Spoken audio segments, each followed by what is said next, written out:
There is a man sitting at a desk in Fort Meade, Maryland. He has never met you. He doesn't know your name. But if he types your email address into his computer right now, just your email address, nothing else, he can pull up every message you've sent in the past 10 years, every search you've ever made, every website you visited at 3 a.m. that you'd never say out loud, every video call, every photo backed up to the cloud, not because you're a suspect, not because you've done anything wrong, just because you exist. This isn't a theory. This isn't speculation. This is a program. The United States government ran for 6 years before a single American citizen found out about it. A program that was collecting 97 billion pieces of data every single month.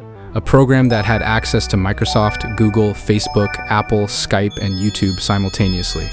It was called PRISM, and the man who built the system to search through everything it collected once said, sitting at his desk, he could wiretap anyone, from you to your accountant to a federal judge to the President of the United States.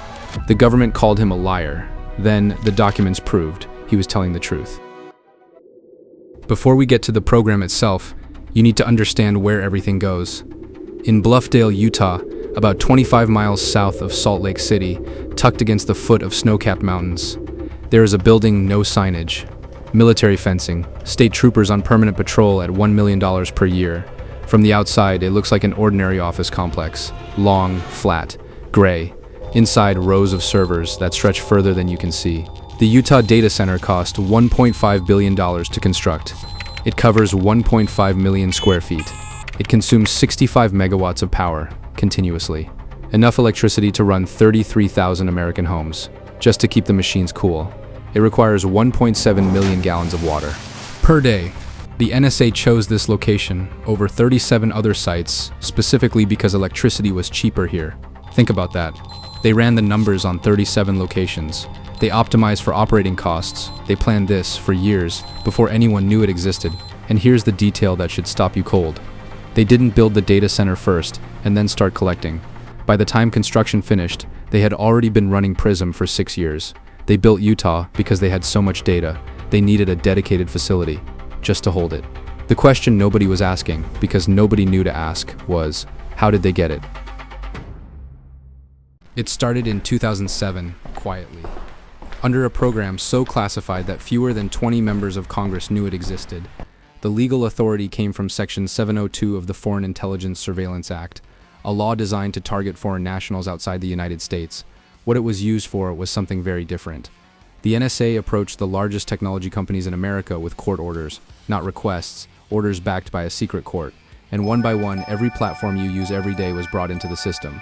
Microsoft came first in 2007, Yahoo in 2008, Google and Facebook in 2009, YouTube, Skype, and AOL in 2010 and 2011, Apple in 2012. By the time PRISM was fully operational, the NSA had access to your emails, your chats, your documents stored in the cloud, your video calls, your stored photos, your login locations, the metadata of every communication you'd ever sent, who you talked to, when, for how long, and from what device. But the collection itself wasn't even the most troubling part. The search tool was. The NSA built a system called X-Keyscore. The Guardian later described it as the most powerful surveillance tool ever built. The NSA's own training materials called it their widest-reaching system for developing intelligence from the internet. Here's what X-Keyscore could do. An analyst, one person sitting at a regular desk, could type your email address into a search form, add a broad justification, and pull up your complete digital history. Every email, every search, every website, even live video communications. No warrant required from any judge, no supervisor approval needed, just a form, and a reason broad enough to write in 5 seconds.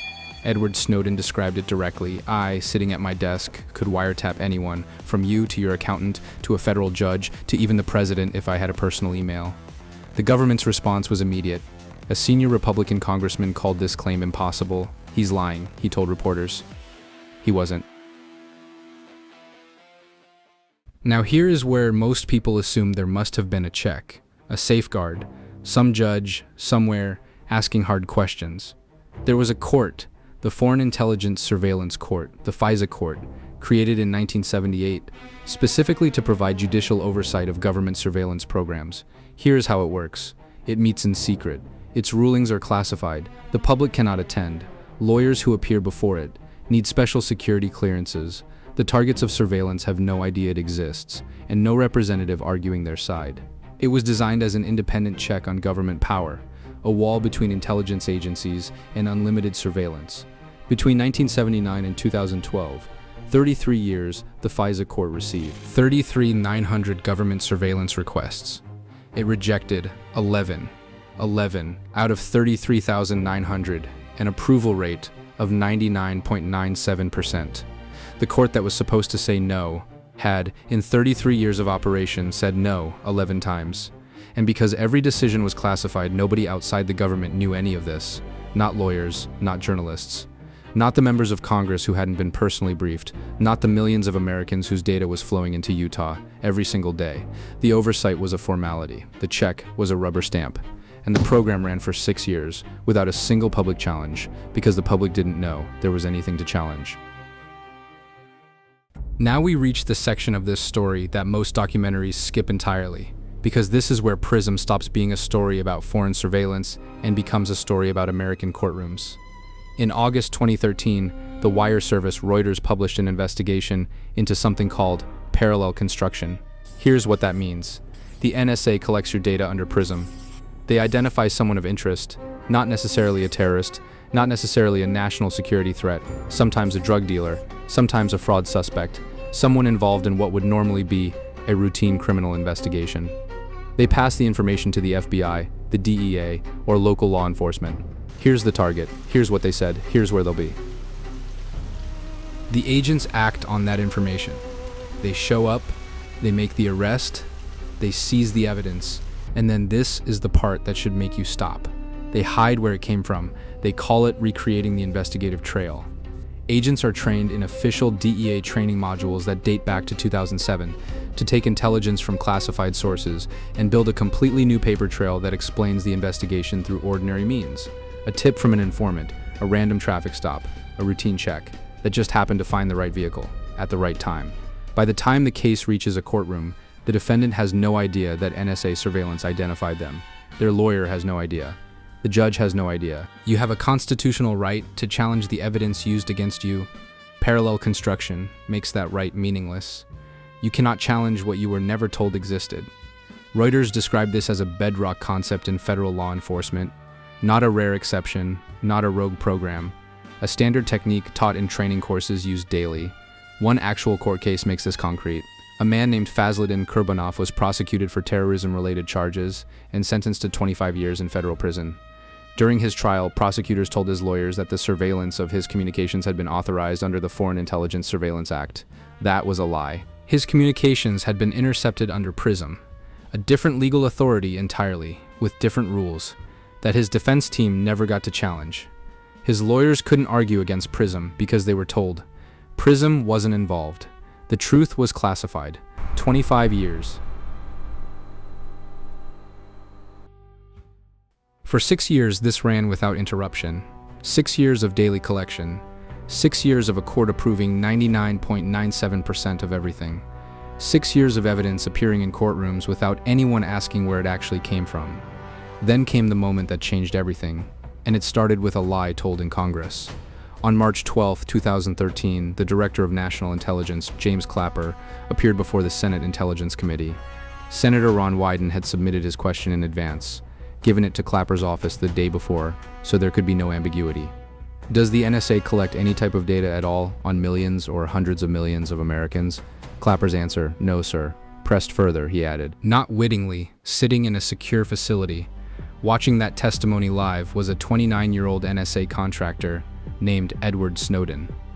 Snowden had spent nearly a decade in intelligence. He had worked for the CIA then as a contractor for Booz Allen Hamilton, supporting NSA operations. He had the highest security clearance the government issues. He had access to virtually everything. He had been troubled by what he'd seen for years. But something about watching the Director of National Intelligence look a United States Senator in the eye and deny the existence of a program Snowden worked with every single day. Something about that broke whatever restraint he'd maintained. Over the following weeks, Snowden began copying documents. The final count was somewhere between 1.5 and 1.7 million classified files loaded onto drives small enough to fit in a pocket. He told his supervisors he needed medical leave. He flew to Hawaii to his NSA posting, completed a final transfer. Then, without telling his girlfriend, without saying goodbye to anyone, he flew to Hong Kong. He later said he knew exactly what he was giving up.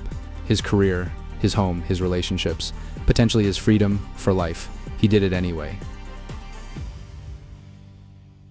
June 5th, 2013. The Guardian publishes its first story. The NSA had obtained a secret court order requiring Verizon to hand over the phone records of millions of American customers every single day. The White House confirmed the program was legal. The story spread globally within hours. June 6, 2013.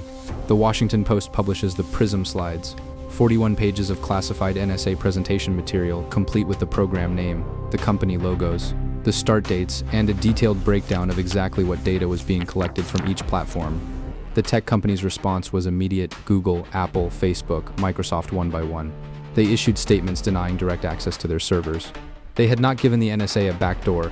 The NSA's own classified presentations said otherwise. The slides listed each company, each date of enrollment, each data type. These documents existed. They had classification markings. They weren't fabricated. Whether the cooperation was active or reluctant, compelled by court order, or negotiated quietly. The mechanics remained disputed. The data was moving. That was never disputed. And then, 3 days after the first story, the man behind it all appeared on camera for the first time from a Hong Kong hotel room. He gave his name. He explained what he'd taken and why. The United States government charged him with theft of government property and 2 counts of violating the Espionage Act, the same law used to prosecute spies selling secrets to foreign governments. The maximum sentence, 30 years. James Clapper, who had told Congress under oath that the NSA did not collect data on millions of Americans, later called his answer clearly erroneous, remained Director of National Intelligence for another 3.5 years. No charges were ever filed.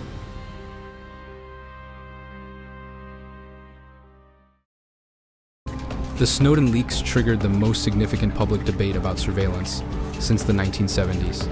In 2015, Congress passed the USA Freedom Act. The bulk collection of domestic phone call records, the specific program in the first Guardian story, was officially ended. PRISM was not ended. Section 702 of FISA, the legal authority under which PRISM operated, was renewed in 2017, renewed again in 2018, renewed again in April 2024, with new provisions expanding what investigators could access. The vote was bipartisan. The debate lasted weeks. The result was the same.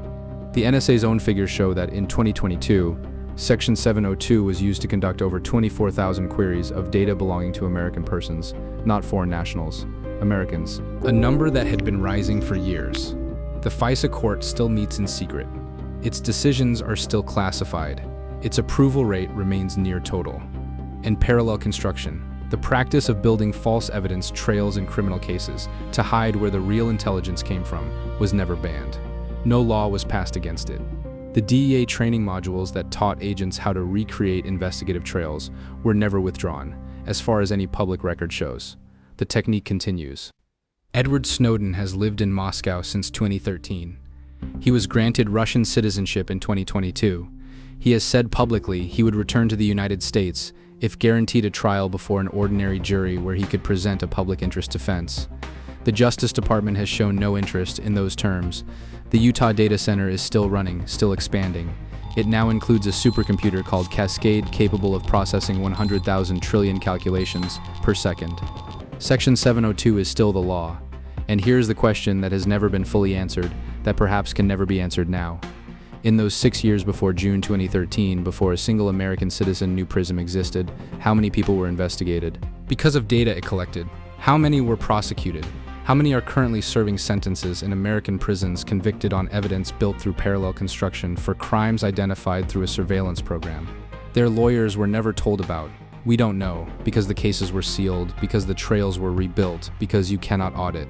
What you were never told existed. There's a building in Bluffdale, Utah that uses enough electricity to power 33,000 homes. It runs 24 hours a day. It has been running for over a decade. Nobody ever voted for it. Nobody was ever asked.